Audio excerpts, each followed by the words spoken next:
Yo, yo. Mic check. Mic's nice. Check one. Check one, check one, check one.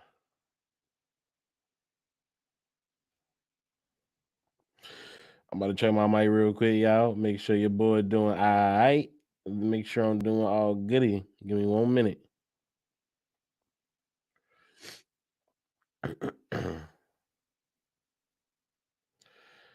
We about to get into some shit's nitty, yo.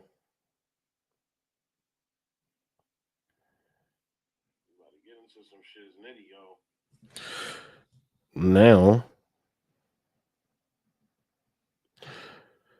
let me see. Make sure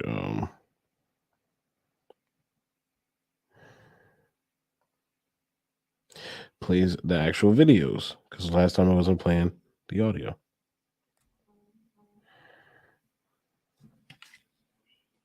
Actual videos, because last time I wasn't playing the audio.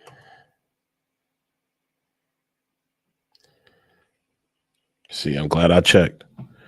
Give me 1 second, guys. I wanted to test it to make sure.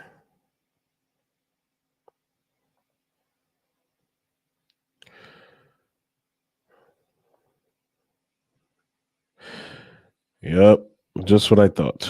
Give me 1 second, because I want to make sure I'm sharing it and it's actually playing the audio. Give me 1 second, because I want to make sure I'm sharing it and it's actually playing the audio. We support the one China policy. We support all that we. Are you willing to get involved militarily? We support the one China policy. Bet. All right, bet. I know how I got to do it now.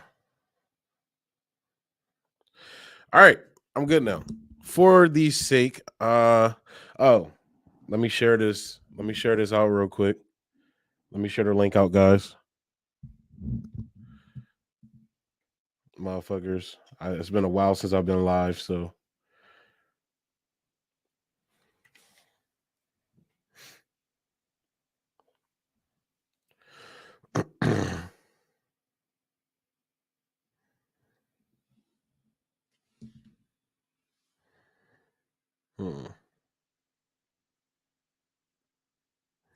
All right.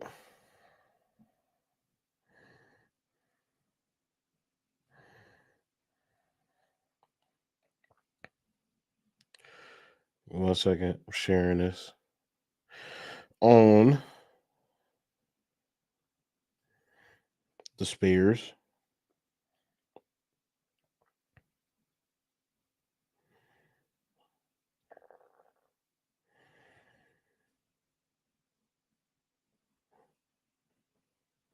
Give me 1 second, guys.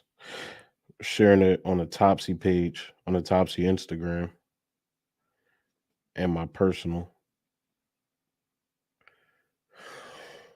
Aziz was good, man. Oh yeah, I wanted to apologize to you guys too. I'm so sorry for not. I know I was supposed to do it yesterday. I was supposed to do it yesterday, but I literally got home from work and passed the fuck out. It's crazy.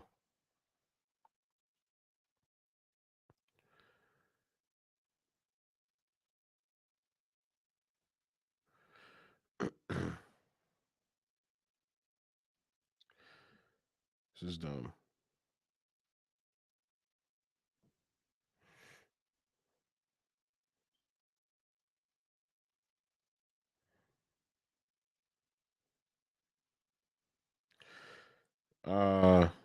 But yeah.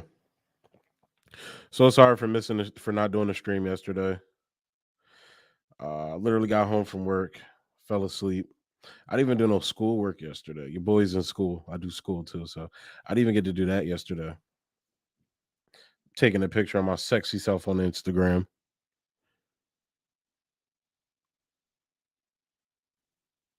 No.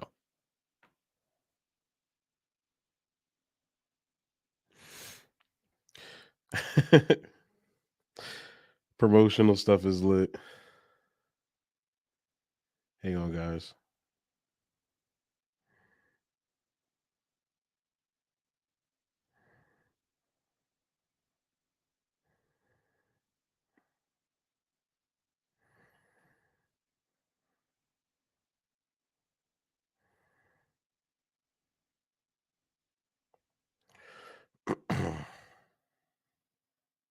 But yeah, but I'm here tonight. I know I was late tonight too, but deal with it. I'm black. I run on color people time. Fuck y'all. It's like nah. But I honestly missed y'all, man. I honestly missed y'all. I took a much needed break, and yeah, I'm glad I'm back though. I know I missed some things going on, politically, but um, been paying attention just in terms of sitting down and actually doing the stream. I've just been like busy between work and school.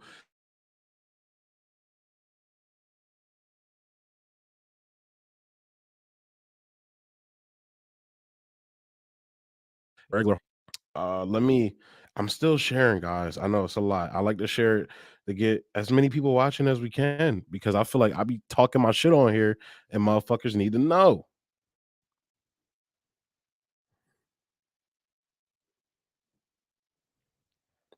You feel me?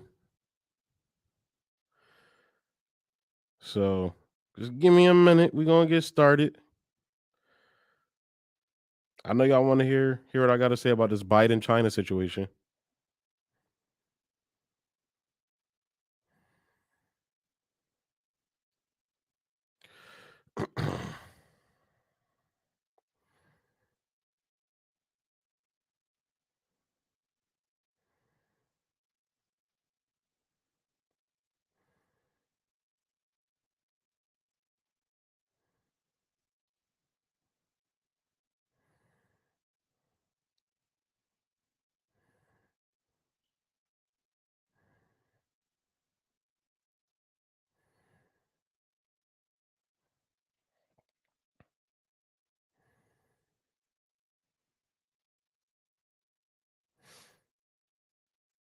All right. So for the sake of post, I'm gonna do a whole little intro and everything, just for the sake of post. You feel me? But but yeah, we're gonna go ahead and get it cracking on here. So the reason why I'm talking about this Joe Biden. Oh, let me run it back for post. What's good, y'all? Welcome to, I guess, like the Topsy stream. I don't know what to call this. I'm gonna be doing things a little differently. I'm not gonna be doing multiple topics sometimes on streams. It depends. Like weekends, I probably will. Like Saturday, I probably will. But like any other day, I'm just gonna be doing like a topic. So you guys will see what topic it is by the thumbnail and everything. So just to let you know about that. Um, for the sake of me being able to actually sit down and do the streams and everything like that. But we're gonna talk about mm, I don't know how to start. I'm so bad at doing intros now. I've been out of the I'm too old for this shit. Been out of the game too long. It's hard for me to do intros now. I'm trying to do an intro for post, I guess. Let's get it. What it do, y'all? She got Bendu. I want to talk about this China situation. So what I find interesting about this China situation is the how Americans take the bait with everything. How Americans and generally people in the West take the bait when it comes to the ruling class in their particular country. Here I'm American, so here in America, how we take the bait of the ruling class to, in a sense, do what I've been learning about, what is usually called a Bonapartist maneuver. The elites, taking sentiments in the country in order to benefit their elite, whatever their agenda is, the elites on that side's agenda is. I'm doing a lot of reading on it, so it's very fascinating. Caleb Moppet talks about it a lot on his channel, so I found out, got into it. But regardless, it's very fascinating to see how basically conservatives and mostly a lot of the Trump conservative people sound a lot like the blue and on people when it comes to Trump and Russia. The flip side of that is Biden and China for Trump people and a lot of conservative people. So what I find interesting about that is that so conservatives, the Trump people, the MAGA crowd, for the most part, are spot on when it comes to calling out the bullshit when it comes to Russia right now and the Ukraine situation. Just calling the bullshit out. They're doing a good job on that. There's certain points I don't agree on, but for the most part, I would say I 90% agree with these people on Russia. But I can't help but feel, and forgive me for this. Well, I'm not asking for forgiveness. I'm just saying how I feel and what I'm seeing. I can't help but feel that if roles were reversed, so and again, Biden is in office. We're going through the situation with Russia, and as I'm going to get to later, now China apparently too, which I'm going to get into it. But if Trump were in office now, or let's say he gets back in office in 2024, Biden doesn't do what he's doing with China right now. Um, I can't help but feel I'm going to see some people cheering if he were to do the same provocations he's doing that Biden is doing with Trump and with Ukraine and Russia. That if Trump were to do that with Taiwan and China, or if he did that when he was in office, I don't think I would be hearing the same like anti-imperialist rhetoric that I hear a lot of these people saying. And that is because one side, Americans like their flavor of imperialism. That's just the fact of the matter. They like their flavor of warmongering. We saw Republicans do it when it came to the Iraq war, even some Democrats as well, liberals. We saw Democrats whitewash war with Obama. And even in some instances, Democrats rode with Trump on war. So it's very fascinating to see. It's not a blue and red issue, a Republican, Democrat, Trump supporter, non-Trump supporter issue. It's an issue of consistency for me and hypocrisy as well. And the reason why I say that is because when we get into the story, as we're about to right now, this is what Joe Biden said, I think over the weekend. So like this past weekend. So he took a trip to Asia, like this past, obviously not the coming up weekend, but this past weekend, he took a trip to Asia. And this is what Joe Biden had to say that I found that the whole world, even CNN is reacting like, bro, like, what are you doing right now? But this is why. This is what Joe Biden had to say. Are you willing to get involved militarily to defend Taiwan if it comes to that? Yes, You are. that's the commitment we made. We support the one China policy. We support all that we've done in the past. But that does not mean that China has the ability, the jurisdiction to go in and use force to take over Taiwan. So we stand firmly with Japan and with other nations not to let that happen. And my expectation is it will not happen. It will not be attempted. My expectation is a lot of it depends upon just how strongly the world makes clear that kind of action is going to result in long-term disapprobation by the rest of the community. So that is what Joe Biden had to say this past weekend in reference to Taiwan. The reason why this is so insane is because you have this guy spurring conflict with Russia right now in terms of Ukraine, pushing us to the brink of war with Russia, which is basically going to lead us into a nuclear exchange, more than likely a nuclear exchange with Russia, who has the largest nuclear armaments in the world. And over what? A Nazi-infested regime in Ukraine, as I've shown you on my channel. Go watch my videos I've done on Ukraine.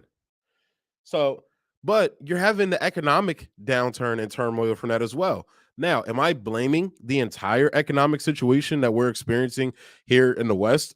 Europe is getting it worse than we are right now, but the United States is seeing the repercussions of this conflict that Biden has injected us in.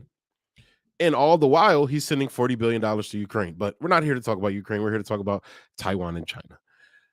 The reason why I'm bringing this up is because as Joe Biden right now is threatening China, like literally basically threatening military action if China were to move on Taiwan. And by the way, in that video, he talks about the one China policy. Long story short, to sum it up, to paraphrase it, The dumbed down version of it. The one China policy basically is saying that Taiwan is part of China, of mainland China. There's a whole historical context and background that people like to leave out and not talk about of during China's civil war when the Communist Party won that war. The other side of that civil war fled to Taiwan and were holed up there, and the United States basically embargoed China from going in to finish the job, basically to finish their war and settle things, the way when you lose a war, the way you settle them. So the United States basically stepped in. Yeah, it's crazy to see. But yeah, so that it's a whole history behind it. I might do another stream about it. I've talked about it on the channel before. Go watch any of my China videos that I've done on the channel. Talked about it before. But you have this long running situation that's been going on with Taiwan, with China and Taiwan. Now, without getting too far into the weeds about everything, from what it seems, China has a long-term plan to reunify because they understand the tensions that still run deep between both sides. Unfortunately, the U.S. involving itself, the U.S. sending weapons to Taiwan the same way they were sending weapons to Ukraine, the United States sending all of these military intelligence and straight up, intelligence community like CIA people and everything into the country to train, the Taiwanese. Like all of this madness, the same madness that they're doing with Ukraine is very similar. Is pretty much the same madness they're doing with Taiwan, except the only difference is they're not training Nazis. That's the only difference. Unless there's Nazis in Taiwan we don't know about. I wouldn't be surprised. The United States seems they like to align with. Apparently, they like to align with Al Qaeda and Nazis. So, but regardless, let me take a drink real quick. Here you have Biden basically threatening China. By the way, China responded. Let me show you that video right now. Actually, this is China's response, as they should respond this way, in my opinion. This is China's response. 中方对美方的言论表示强烈不满和坚决反对。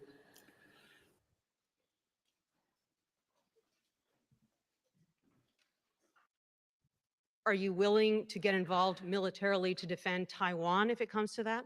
Yes, You are. that's the commitment we made.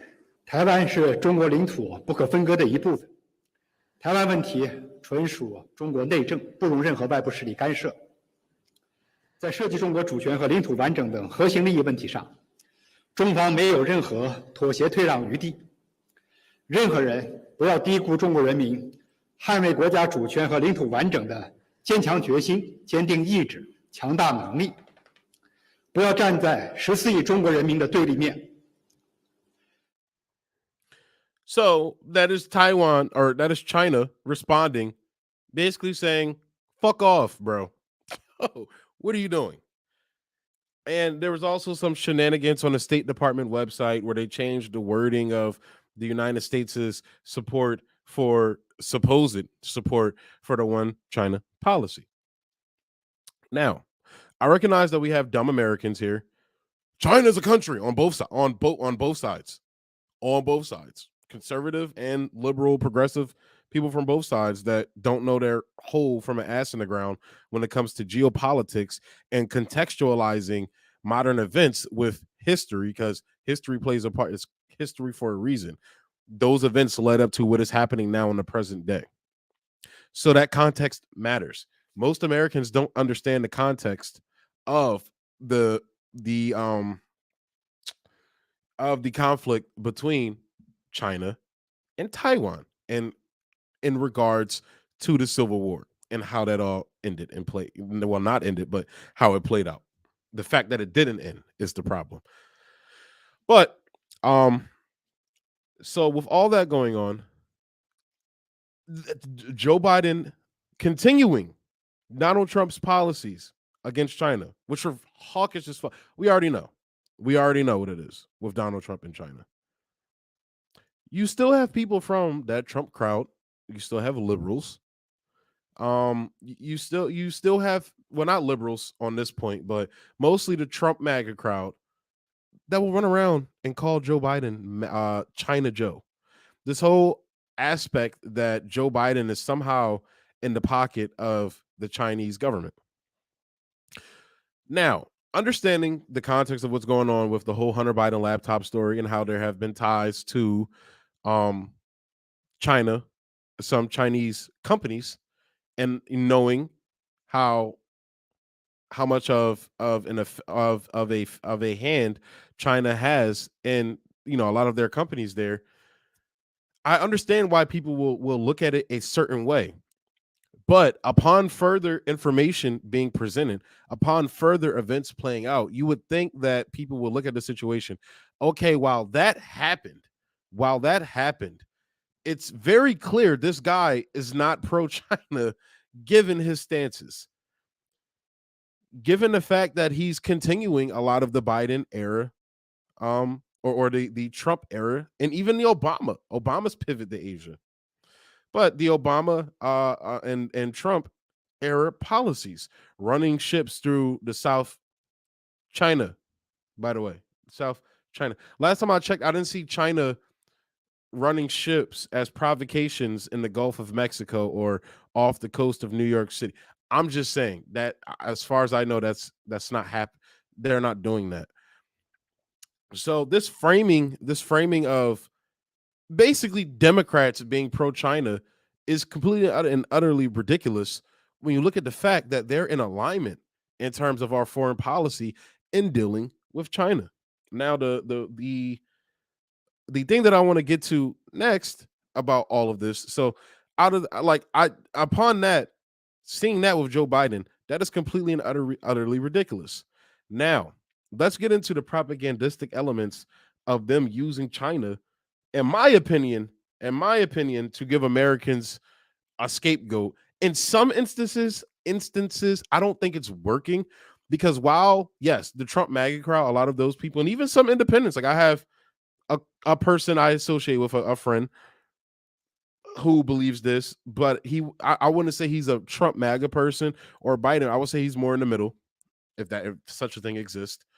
But he believes this. He skews more right, though. He believes this. Now, it's very, again, for all of the reasons I'll put forth, it's very fascinating. But why do people believe these things? Why is it so easy for liberals and Democrats to buy into the Trump Russia narrative? And why is it so easy for Americans to buy into the China, or for the Trump MAGA crowd, conservative crowd, to buy into the China Biden thing? Well, it's for the incessant need for Americans to have a bad guy. We need a Thanos. We need this almighty evil, which is usually communist countries. We need these almighty evil countries for us to feel good about ourselves. Because if we actually sit down and ponder and think about the why our life, like us as civilians, why our lives suck, like it all boils down to us, in all honesty, being a bunch of little bitches afraid to stand up to our government. In all honesty. And I'm not blaming anybody for that. I mean, we already look at how they're treating Assange. Look at stories like Gary Webb.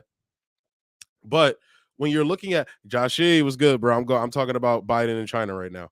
But just again, the hypocrisy or the lapse in reason and logic and reason, and trying to find an association with Joe Biden in China when he's actively trying to push us into a war with China, is just mind-boggling to me. And the reason why it's so mind-boggling, because of the information that I presented. But sticking to that element of Americans needing a bad guy to point their finger at as the bad guy, we had it, all through the Cold War, most of the 20th century with the Soviet Union, and now China's the big bad on the block. It's always presented as, in many ways, the same way Israel positions itself against Palestinians.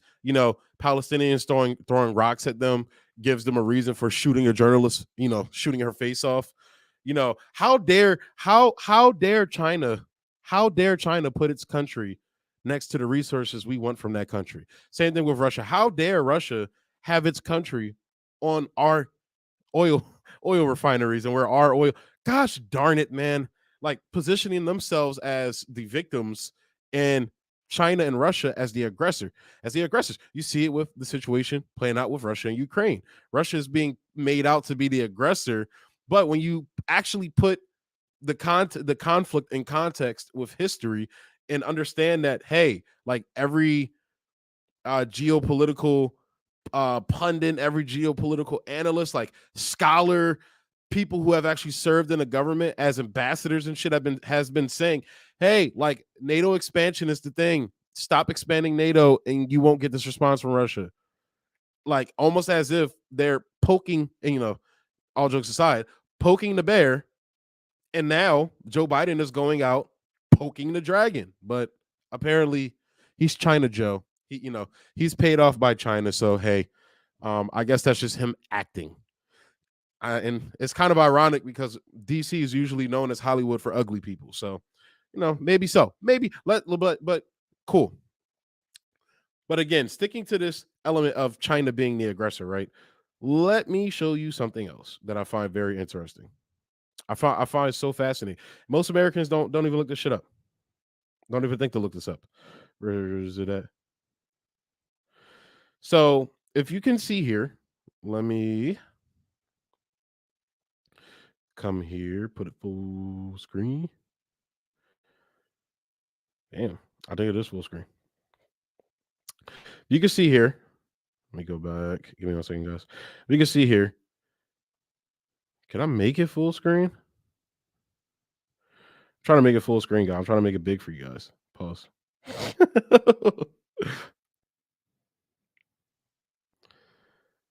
There we go. Hang on, guys. Give me 1 second.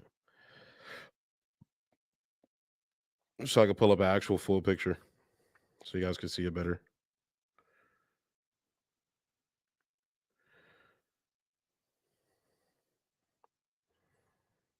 There we go. So for China to be the aggressor, it's very weird how the United States has all these fucking military bases surrounding it. These, by the way, are military bases like surrounding Iran. Same thing with Russia. Like, again, does this look like, with all of this going on, does this look like an aggressor to you? Who looks like the aggressor in this situation? When you have all of when I saw this map, I clearly understood what was going on. And when I understood a concept that I want to play at the end of this, it all tied together why they're going after China hard body right now. And the reason why they're going after Russia is because of the alliance. We've basically pushed Russia together. Two countries that have historically not gotten along because of differences of opinions and cult of personality between Stalin and Mao. Whole list of things historically on why these countries didn't get along. But giving the modern context of the basically unipolar world that was created post collapse of the Soviet Union and prior to China's economic rise, you had what was called a unipolar world, where the United States basically dictated everything in the world by the barrel of our guns and by the barrel of our dollars, basically, as well. We would wield the dollar as an economic weapon. That's also very fascinating. I should do a stream just about that, how the United States has wielded the dollar as an economic weapon, which is why people are dumping the dollar wholesale right now. I think that should be a stream unto itself. But what we're seeing now is the rise of a multipolar world, where it's not just one country dictating things, it's multiple. Yeah, some people that say that's a good thing. Some people say it's a bad thing. Some people say, oh, that's what led to the world wars. Maybe.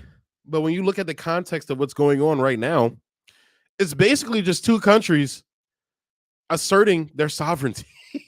Literally. That's literally what's going on right now. And you can tell, again, you see it over here with Russia, but you see it with China here.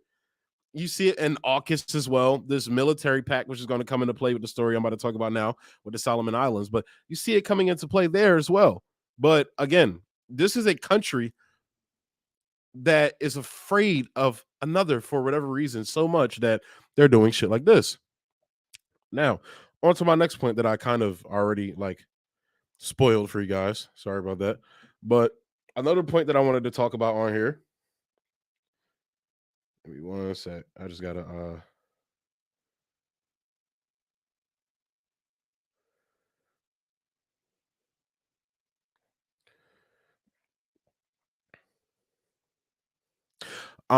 but yeah, the another point that I wanted to talk about. Let me pull my notes up.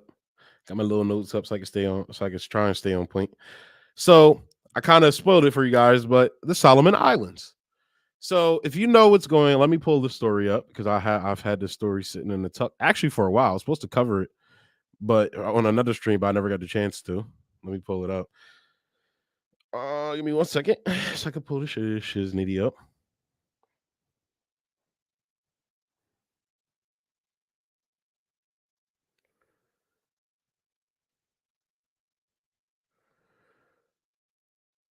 Boom.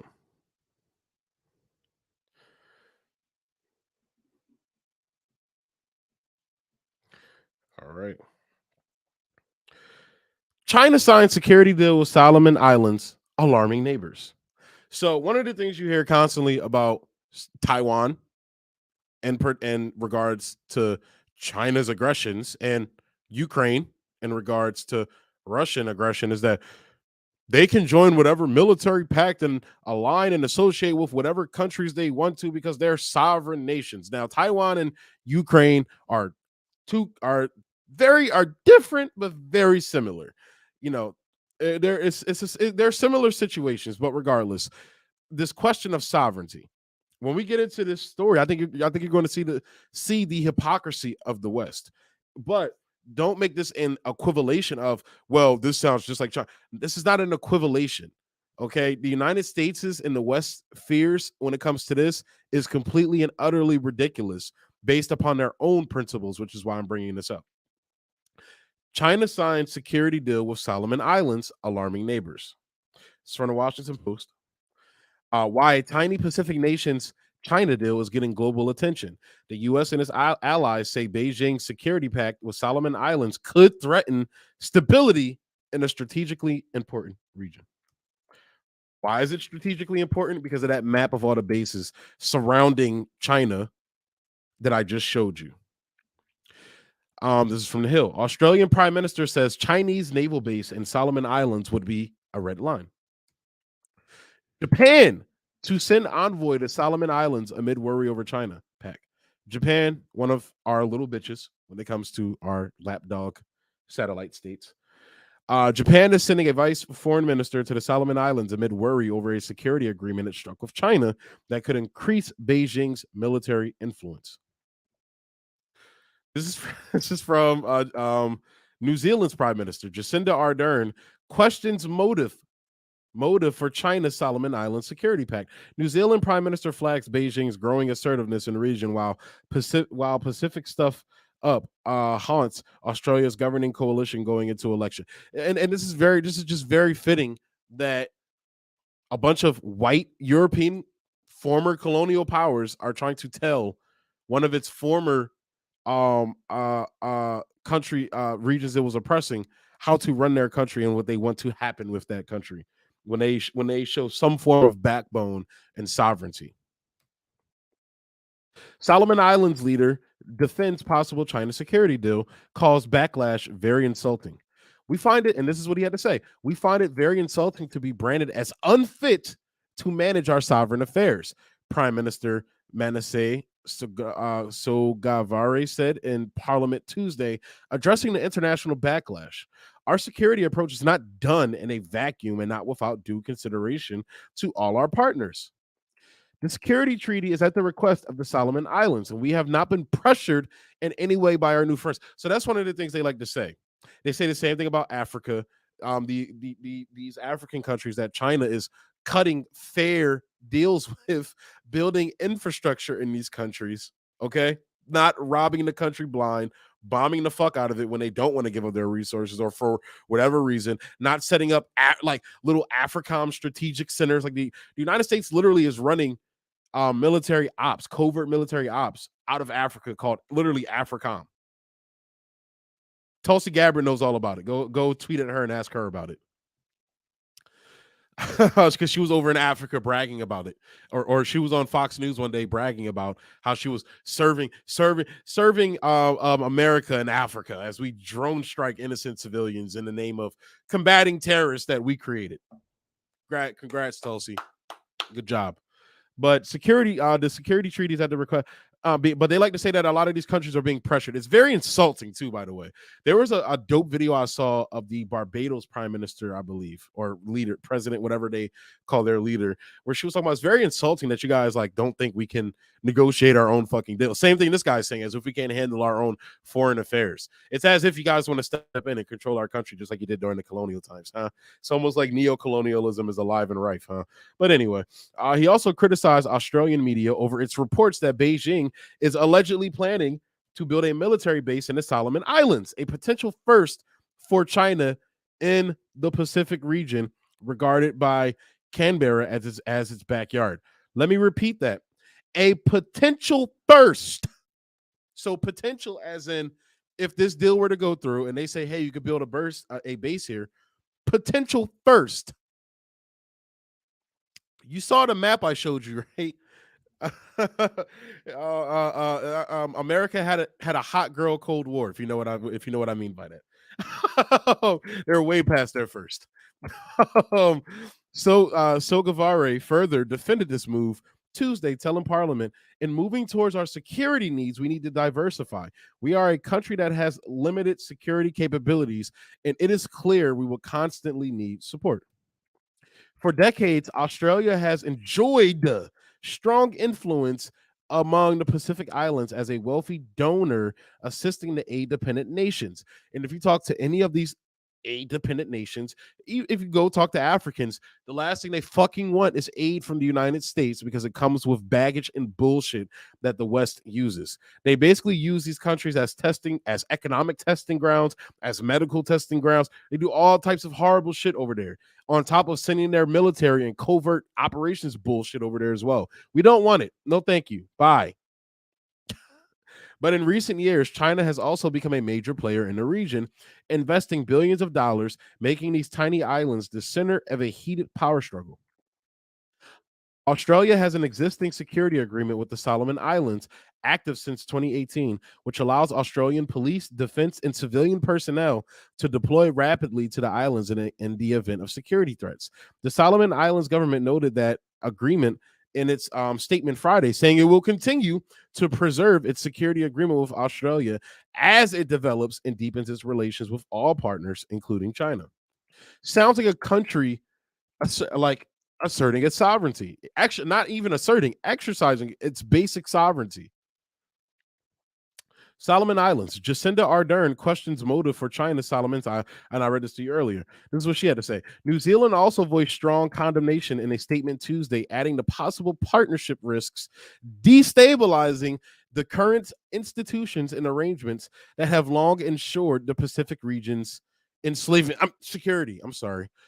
So basically, what you're seeing is imperialism, okay? Not the imperialism that these dumbass liberals and progressives that don't know their hole from an ass in the ground when it comes to geopolitics. No, we're talking about the actual real deal imperialism. The United States and its lapdog allies, and the United States does this to its allies too. It's doing it to Europe right now when it comes to Russia. But this is what they've been doing to black and brown countries all over the world forever. Impoverishing these countries, keeping them poor, keeping them at a state of non-development. But here you have a country like China coming in saying, hey, we'll help you develop. Let's trade. Let's work on certain things together. This, that, and the third. No, you can't do that. Basically the United States was to use these countries as jumping off points if anything ever were to happen with China that they don't like, where they can go and do military operations and all this bullshit. That's really why they don't want these countries involved with China. That's what it is. But continuing, it also announced a continuation of New Zealand Defense Force and police deployments to the Solomon Islands following civil unrest in the island nation last year. Jacinda Ardern, the New Zealand Prime Minister, has spoken of Beijing's growing assertive. And by the way, going back real quick, this risk of destabilizing the current institute, that's like the rules based on. That's basically saying, hey, what we say goes, and if you violate that, well, you're violating the rules based order. So we can break the rules, but rules for thee, but not for ye. I think that's how it goes. So, Jacinda Ardern, the New Zealand Prime Minister, has spoken of Beijing's growing assertiveness in the Pacific region as she challenged the motive for a security pact between the Solomon Islands and Beijing. Of course you would. Of course you would. Australia, New Zealand, and the U.S. are concerned the Solomon's Pact could allow China to establish a military base within 2,000 kilometers of Australia's east coast. Again, this sounds a lot like what Russia has been saying about Ukraine. Difference is Ukraine is directly on their border. But again, as the prime minister of this country said, let's go back to it. Let's go back.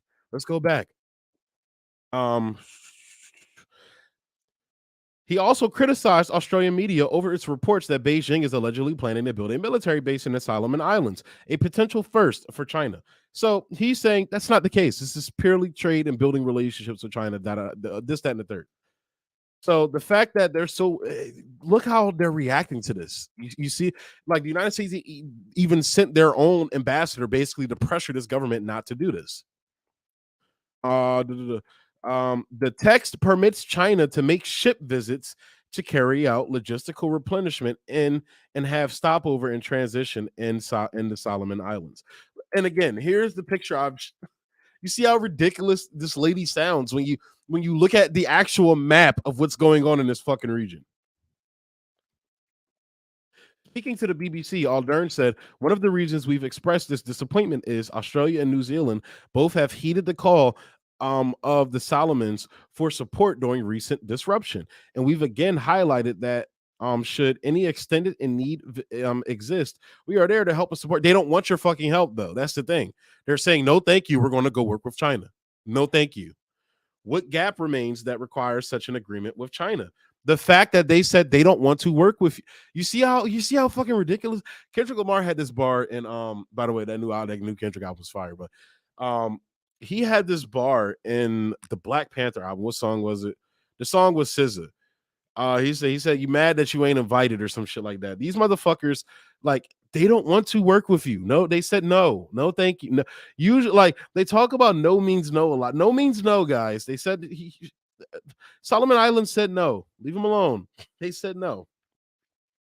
And we've highlighted that. And again, and there you go. I read that already. Where we at? Sorry about that, guys. Just John be acting stupid sometimes. I think that might be actually be the end of it. No, it's not.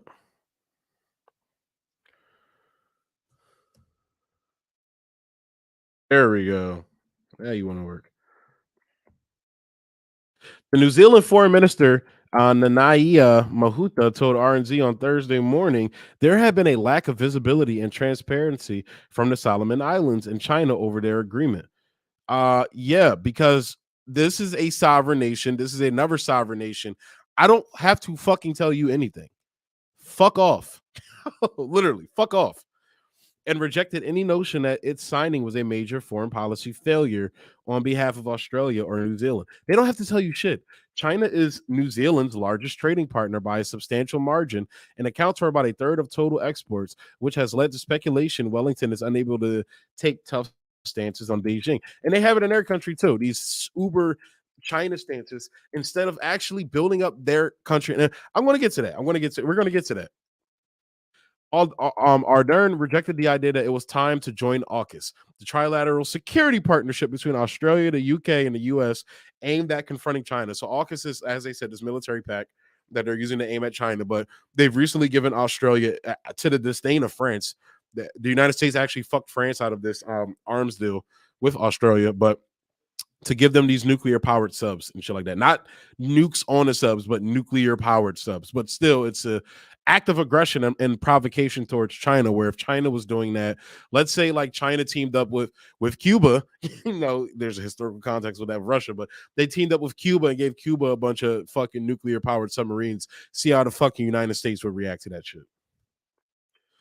Speaking to the BBC, she said, our call on AUKUS is simply that, yes, it is to our benefit when we have greater engagement. She said, we've asked the U.S. to take an interest in the economic architecture of our region In other words, yes, we're still your little bitches. It just can't be about defense and security arrangements. It should be about the well-being of the region as a whole. And you're starting to see a response from the U.S. on that front. Yeah. So again, this is under Biden too. This is under Biden. This is under China Joe, as a lot of you guys say. The threat of this has been around for a long time, and I can't go into all the details as to how Australia is able to know the specific information as they are security matters. But what I do know is we have always been very conscious of the threat of China being able to influence a nation in our region to ends such as that.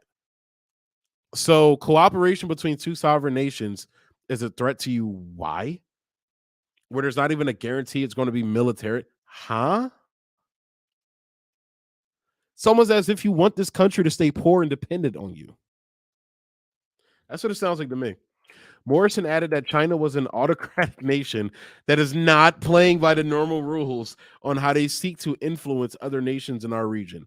He said he had discussed the matter with Aldern many times, and they would be talking about it as part of the Pacific Islands Forum. Again, they say this about every. I was just watching this Rogan video where Lex Friedman was on there, literally saying shit, talking out his ass. You could tell, but saying shit that literally doesn't make sense. So Russia has elections, but they're not democratic. They're rigged, which is very ironic given January 6th and what just happened, talking about election integrity here in this country. Okay, fine. So Putin, as we know, Russia, they like to talk about Russia as if it's just Putin. But Russia, if you look at any fucking map, is mopping the floor with Ukraine. If you look at any fucking map, somehow Lex Friedman gets in his mind that the invasion of Ukraine was a blunder on Russia. Okay. This is how these people think about foreign policy. That's what you got to realize. Signing of the security deal is reverberating in the Australian federal election campaign, with the Labour opposition accusing the coalition Prime Minister, Scott Morrison, of presiding over a Pacific stuff-up. So, going into this is from the World Socialist website. I found this interesting. Militarist frenzy erupts in Australia over security pact between China and the Solomon Islands. And this is tying. I may actually skip this because this doesn't really. Actually, no. This is very good. This is very good. I think this is good because although this is Australia, I feel like this is what you're seeing play out in the United States. I'm sorry, I had to take a drink real quick. The issues of militarism and war have erupted to center stage in the Australian federal election campaign. The Liberal National Coalition government, Labour, and the entire official media have responded to the announcement last week of a security pact between China and the Solomon Islands, with frothing denunciations of Beijing, openly raising the prospect of military conflict in the Pacific. This morning, Defense Minister Peter Dutton stated it was necessary to prepare for war. So this is your Trump wing. The opposition Labour Party has been seeking to outflank the government from the right, declaring, or no, this is actually, so in this scenario, this will be if Biden were saying it's time to prepare for war with China.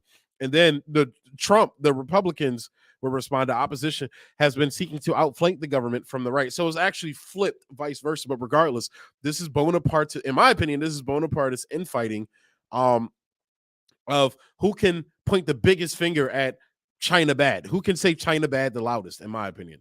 This is what this looks like. Declaring that it would prevent the Solomon Agreement from coming to fruition by any means necessary. Claims that the agreement represents an imminent threat to the security of the United States and Australia are absurd lies.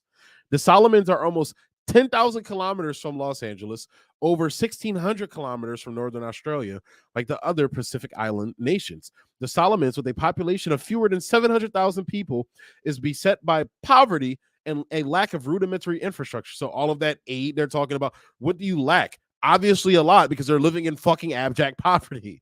They don't have basic infrastructure. The legacy of decades of imperialist oppression. The real reason for the immense consternation in Washington and Canberra was blurted out by an editorial in the Murdoch-owned Australian newspaper on Thursday. Beijing's pact with Honiara could hardly be more geopolitically significant for the challenge it presents to long-standing U.S. hegemony in the region, it declared. Hysterical reaction to the agreement reveals two key elements of the world political situation that have been concealed from working people by the political and media establishment. Firstly, the U.S. is engaged in advanced preparations for an aggressive war with China, which it views as the chief threat to its dominance in the Indo-Pacific and internationally. As President Joe Biden has ratcheted up decade-long threats and provocations against Beijing, American military generals have declared that such a war will be fought in the coming years, not decades. People like H.R. McMaster going on beating the China war drums on Rogan's show. And again, I'm not saying he can't have the guy on, but what I'm saying is I'm going to point out where this guy is saying bullshit. So I'm not saying censor Joe Rogan for having McMaster on, just like I'm against the people trying to censor him for the whole COVID stuff and the trans, whatever they're trying to censor him for. I'm not for censoring anybody. What I'm saying is Joe Rogan being a smart guy, as I think he is, it seems weird that you have these guys on pushing this anti-China propaganda on your show, and you don't say shit. But if H.R. McMaster was talking shit about weed or something, this Joe Rogan, his fucking head would explode. He would rip the guy's head off. Same thing with Mike Baker. He brings Mike Baker on all the time to push this anti-China propaganda, this anti-Russia propaganda. Dude. And I'm not saying Russia and China are perfect and angelic countries. They have their propaganda too. I know. I'm not saying they don't. But what I'm saying is the United States is literally pushing their people in fomentation of war and seething hatred of these companies just for the sake of having a bad guy where they can deflect their political failings, that they can deflect their political failings on. They're doing it with Russia right now. It's not working. But I guarantee you, if Donald Trump gets into office or whatever GOP president gets into office in 2024 and they fail miserably, they're going to be pushing it on the pro-China Democrats are not allowing me to do. It's going to be the same thing. This is Bonapartism at its finest, in my opinion. But as president, but that's just so amazing. Firstly, the U.S. engaged in advanced preparation. They're preparing for war. They're pushing you into war. Same way they're doing it with Russia. I'm afraid that it'll be easier with China because people like China, like opinions on China in America are at an all-time low. They think China, a lot of Americans, especially the fucking conservative ones, think China is like Nazi Germany or some fucking shit. So like, I can easily see us getting into a confrontation with China. And again, that is end of the world. China is a nuclear. It's not as nuclear capable as the U.S. or Russia, but they still have fucking nukes. We also have a history of China and nukes. Like we were literally going to nuke China over Korea, over the Korean War. We were going to nuke them. Daniel Ellsberg actually just was revealed that like a year or two ago. I think last year, actually. I think I covered it on my show too. I'm pretty sure I covered it on the show. But yeah, this is insanity. Second, and now this is about Australia. Secondly, Australia is on the front lines of these war plans. As leading think tanks have outlined, it is to play a decisive role in a U.S.-led conflict with China as a southern anchor for American and allied military forces, and the enforcer of a naval blockade of key Pacific shipping lanes upon which Beijing relies for raw materials and basic. So this is the United States being the aggressor. Okay, that is what that is. That is why successive Australian governments, Labor and Coalition, have engaged in a vast military buildup in league with the U.S. So the United States is leading the charge on this. So basically what this means is it doesn't matter if the red guy or the blue guy is in office in America. The policy towards China is the fucking same. Australia is already carrying out a central role in the political campaign that goes hand in hand with the war drive. In particular, Australia serves as a U.S. deputy sheriff in the Pacific, which has historically been dominated by Australian and New Zealand imperialism under the umbrella of dominant power of the day. First Britain, and then from World War II on the U.S. Significantly, it is the Labor Party that has most directly invoked this imperialist legacy in its condemnations of the agreement and of the coalition government for supposedly allowing it to be signed. Speaking last week, Labor's shadow foreign affairs minister, Penny Wong, decried the signing of the pact as the worst foreign policy blunder in the Pacific since the end of World War II. The government had not responded in the most energetic, effective, and agile way. Wong declared that a Labor administration would never take a backward step in confronting China. I'm just going to skip a lot of this. Above all, Labor has sought to present itself as a more reliable partner of the Biden administration in its provocations, military preparations, and attacks on China. Above all, Labor has sought to present itself as a more reliable partner of the Biden administration in its provocations, military preparations, and attacks on China. I'm pretty sure that says Biden, not Trump. By the way, and again, Trump has a hawkish stance on China. So again, as I say this, does not matter whether it's the red guy or the blue guy.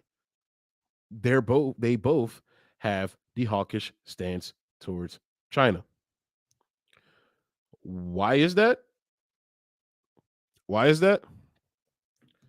Let me check my notes to make sure I had the answer.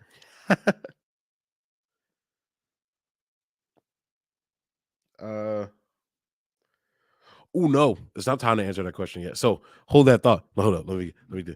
Why is that? The answer is coming up. But first, what is this? I don't want that. But actually, I'll save that for later. I was going to talk about the Uyghurs a little bit, but I'm going to go ahead and answer the question for you now. Why? Why is the policy on China the same? Let me show you why.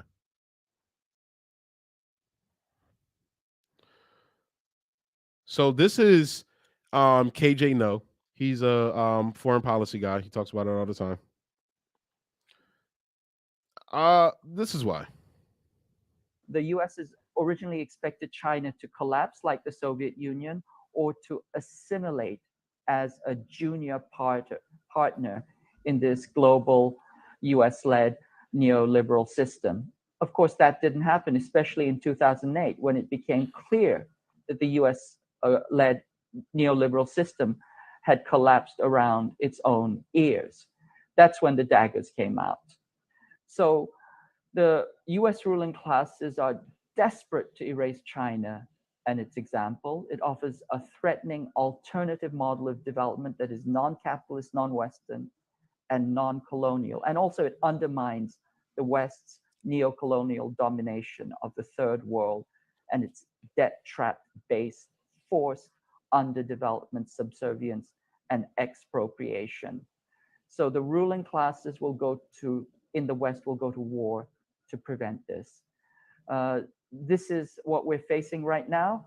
The greatest threat to the US is not China, but the US itself, 13% poverty, etc. And also by politicizing the virus, we fail to understand the seriousness of the threat, and we fail to copy China's effective non-pharmaceutical measures.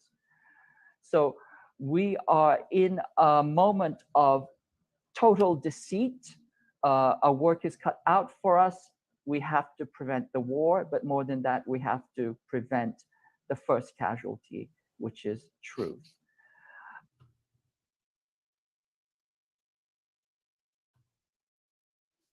I recommend watching some more of KJ No's work. He does amazing work, but I'm going to go ahead and sum it up there for him. Because China's fucking up the money. China's becoming a competitor. One of the hallmarks of capitalism, capitalists don't like competitors, contrary to what they say. They don't like competition. That's just a fact of the matter. And China is the new guy on the block economically. They're set to surpass America in the next 10 years. And as KJ No said there, they do it in a non-capitalist, non-colonialist manner. And the United States can't fucking stand that. They can't stand that instead of impoverishing countries to force them to bend to your will or bond them to oblivion, that, hey, we'll offer you a fair deal if you just give us some of your resources and we'll give you proper compensation for, trade, actual free trade. You know how they talk about free market and the free trade and shit? It's insanity. And they try to pretend like, markets are inherent to capitalism. That's not true at all. Just like wealth distribution isn't inherent to socialism or communism. That's just not the fact of the matter. Both of those exist in any economic form you're talking about. For example, wealth redistribution exists in capitalism.